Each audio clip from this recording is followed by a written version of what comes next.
Brasil, gente finalmente chegou ao seu destino. Estamos aqui na Fazenda da Serra, popularmente conhecida aqui na cidade de Itu como Fazenda do Chocolate.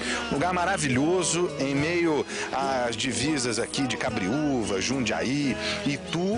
A Fazenda da Serra, o Luiz é quem nos recebe. O Luiz é proprietário da fazenda, um dos idealizadores desse trabalho que você vai conhecer aqui no programa. Luiz, muito obrigado por nos receber, viu? Sejam bem-vindos, um ótimo dia a vocês todos. Bom, vamos começar falando desse lugar maravilhoso, Fazenda da Serra, que é uma fazenda muito antiga, um marco, digamos, da expansão do estado de São Paulo, né, Luiz? Sim, a Fazenda da Serra está localizada aqui junto ao Rio Tietê e conta a história que era um ponto de parada dos bandeirantes e pertencia a Sesmarias Domingos Fernandes, de onde ele partiu há 403 anos para fundar a Vila de Itu.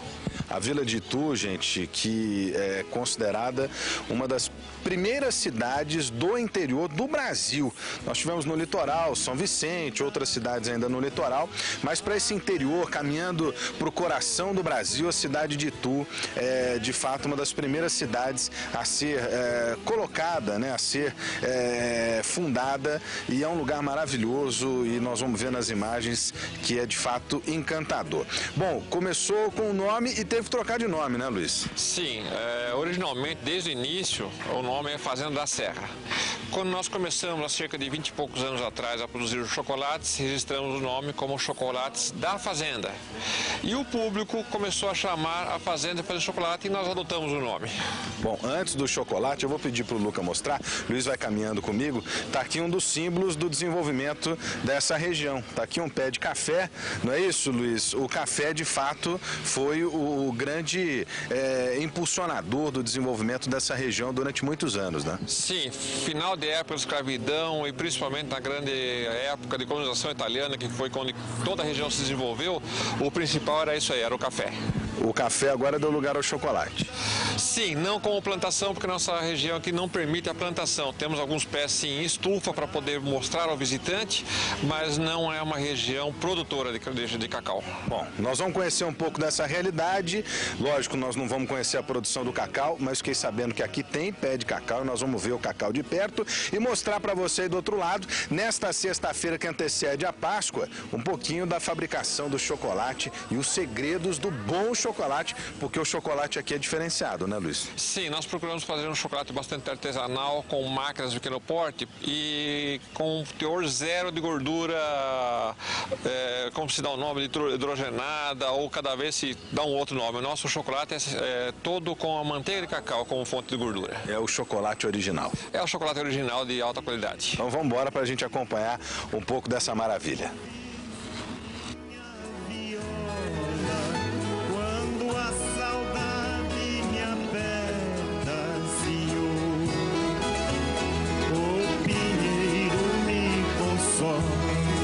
Nesse lugar aqui que é rodeado de história, nós estamos chegando na sede da fazenda que você está vendo aí no fundo. Luiz, conta um pouquinho dessa história pra gente. É uma sede que conserva ainda características bastante importantes do período tanto da colonização e depois da indústria cafeeira, né?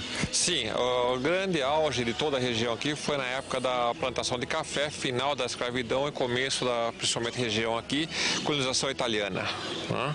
A casa, a sede, a capela é dessa época da colonização italiana, né?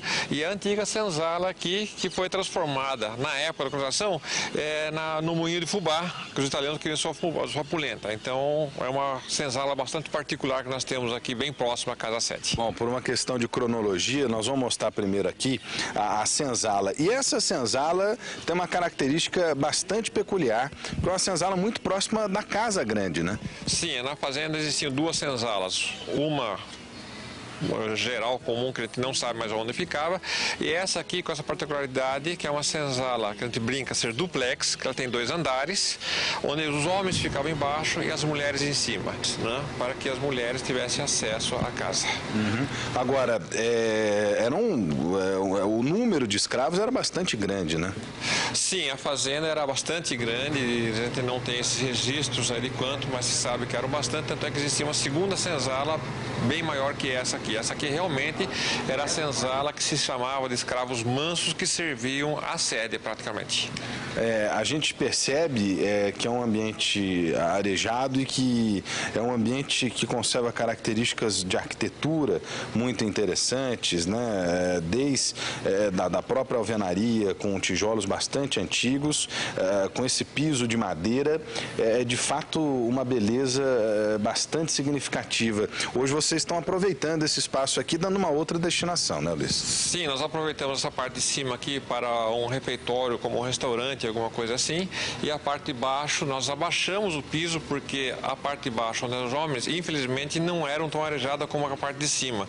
Vamos dizer, a mordomia das mulheres eram bem maiores. E embaixo nós realmente rebaixamos o piso e hoje trabalhamos com uma adega.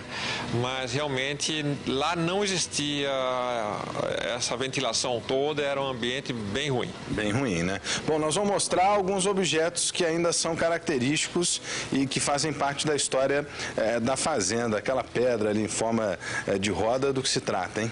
Essa é uma adaptação pós-senzala. Esse aqui é um moinho de fubá, o famoso mó, que com a colonização italiana eles queriam fazer o seu fubá para poder fazer a sua polenta. E a senzala deixou de o porquê existir. E esse mó, então, enfim, o moinho foi adaptado aqui. É uma adaptação à senzala com a roda d'água lá fora, que antigamente também nessa roda d'água tinha uma serra para serrar as toras de madeira. É só que a gente vai mostrar nas imagens, aquela roda d'água é quem dá força para o giro do moinho, né, e também para essa serra que funcionava. Sim, a fazenda aqui era muito rica em água, então aproveitava essa força motora com a roda d'água para ter esse aproveitamento.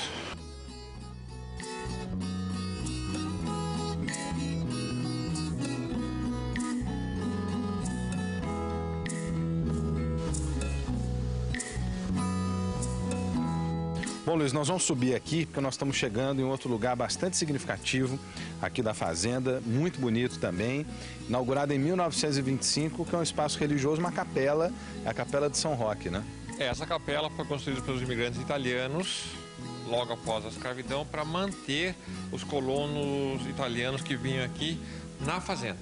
Quer dizer, tem uma história peculiar, não só pela devoção ao santo, devoção à religião, mas também de forma estratégica para manter os trabalhadores aqui. E não muito distante disso, essa capela é de 1925, ou seja, quase 50 anos depois dos primeiros movimentos da abolição da escravatura, depois a abolição da escravatura, quando a mão de obra nas fazendas foi substituída pelos imigrantes, né?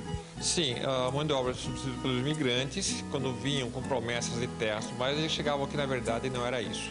O que acontecia? Eles trabalhavam com o seu salário, mas o salário era pago uma vez por ano quando era feita a venda do café, que a grande mão de obra era realmente para o café. E a caderneta da venda da fazenda que o pessoal precisava comer, quando se somava a conta, era mais do que eles tinham para receber. Então, praticamente, se tornavam escravos da fazenda porque não podiam ir embora. E a desculpa para sair da fazenda era ir a uma igreja na cidade. E assim os barões, ou o imigrante italiano, que alguns já tinham comprado algumas fazendas, construíram as capelas nas fazendas para que segurasse o imigrante e não tivesse a desculpa para ir numa igreja na cidade. Mas depois não fugir ou encontrar emprego em outro lugar, né? Exatamente, porque normalmente daí da cidade encontravam uma outra fazenda onde eles tentavam recomeçar sem essa dívida e ser mais esperto na caderneta. Deixamos a capela para nos concentrar no chocolate, e onde tudo começa, na fruta que dá origem a essa iguaria. Embora Itu não seja uma região produtora de cacau que predomina no nordeste do país, uma pequena plantação foi montada na fazenda. Um mini laboratório para expor aos visitantes um pouco mais dessa cultura. A gente entrou aqui na estufa, onde estão os pés de cacau, e quem nos recebe é a Amélia que está acostumada a apresentar esse espaço aqui para a criançada, para os visitantes da fazenda, né, Amélia?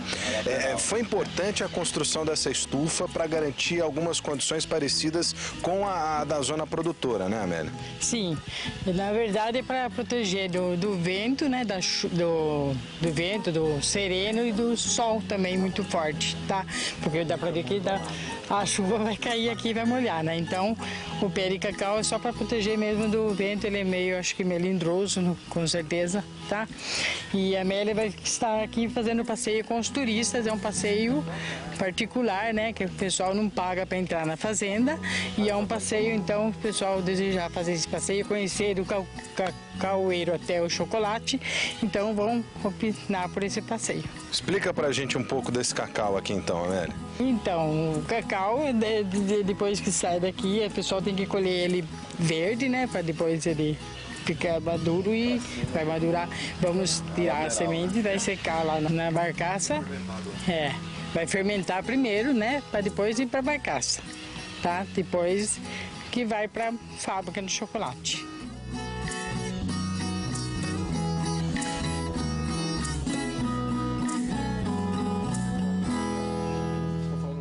Bom, Luiz, como a Amélia já explicou lá pra gente, nós não estamos numa região produtora de cacau. Mas nós estamos vendo aqui em uma réplica o espaço usado para secagem da amêndoa do cacau, que é uma etapa anterior ao uso dessa amêndoa para a fabricação propriamente dita do chocolate. Explica pra gente o que é que funciona aqui debaixo desse telhado. Aqui, Isso aqui é uma barcaça para a secagem do cacau, que não pode ser seco ao chão, porque principalmente ele não pode ser amontoado num dia de chuva. Não pode ter umidade. Não pode ter umidade porque ele pode fermentar. Ele existe o processo anterior a esse, que é a fermentação, mas ele tem um limite, ele não pode ultrapassar um certo ponto. Então a secagem é feita em camadas finas e com telhados retráteis, para poder cobrir para um sereno ou uma chuva. Então isso era feito sobre corrediças e você abre para a exposição ao sol.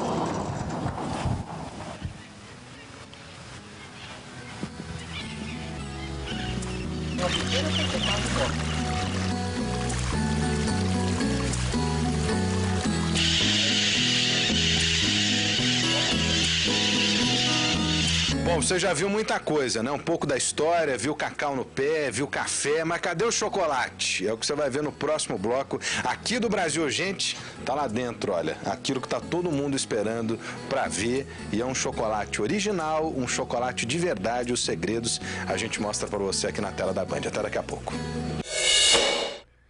Olha, bacana demais essa visita do Brasil Urgente à Fazenda do Chocolate na cidade de Itu. Um abraço para o Luiz, um abraço para todo mundo que recebeu a nossa equipe com muita alegria e sempre com muita cordialidade para mostrar para você um pouquinho dos segredos do chocolate.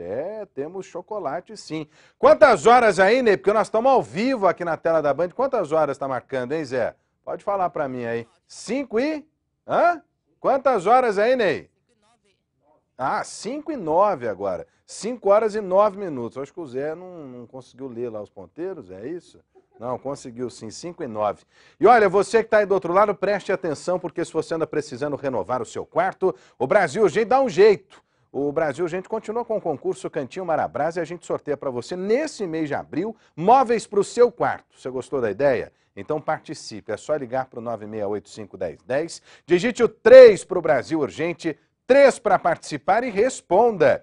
Qual a história mais legal que já aconteceu dentro da sua casa? A melhor resposta ganha um guarda-roupa e uma cama de casal da Marabras. Todo mês o Cantinho Marabras vai dar uma nova aparência à sua casa. Aproveite e renove a sua casa com a Marabras. Lojas Marabras, preço menor, ninguém faz. Nós vamos para um rápido intervalo comercial. Na sequência tem notícias, infelizmente, que não são aquelas que a gente gostaria de dar num feriadão. Tem acidente com 2 mortos em Indaiatuba. Um carro invadiu um trailer de lanches, matou 2 pessoas, mãe e filho, mortos neste acidente. E tem também o caso daquele adolescente que entrou num aras para nadar na lagoa, tomou um tiro na cabeça, numa atitude, no mínimo, desproporcional de violência. Depois do intervalo, eu volto já, não saia daí.